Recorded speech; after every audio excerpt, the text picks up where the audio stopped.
Italian astronomer, physicist, and engineer of much greatness, prominence, and influence in the world, Galileo Galilei said, "In time you may discover everything that can be discovered, and still your progress will only be progress away from humanity. The distance between you and them can one day become so great that your joyous cry over some new gain could be answered by a universal shriek of horror, meaning time has always been a complicated reality in and of itself, because time has always been something which has also always been removed from and beyond our understanding,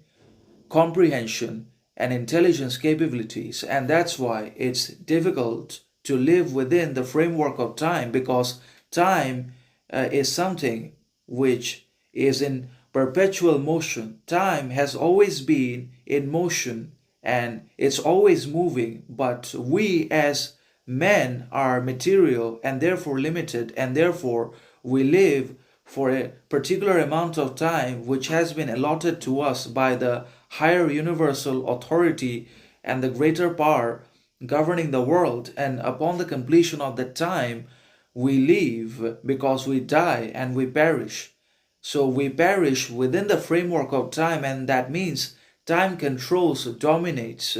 and limits our life every step of the way. And it's also simultaneously true and intriguing that we can actually discover a lot of things by being in and within time. And we may be able to discover even and almost everything that we want to discover and find out in time and within time. But our progress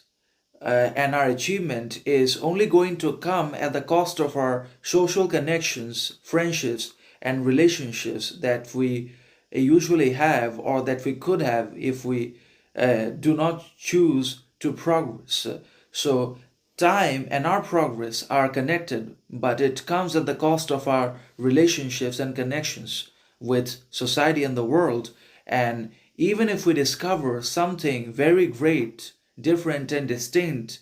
in time, by utilizing it properly and fully to our own interests and purposes, then also the distance and the isolation between ourselves and the world would be so great, it would become so great that we would be horrified and terrified by the distance that has been created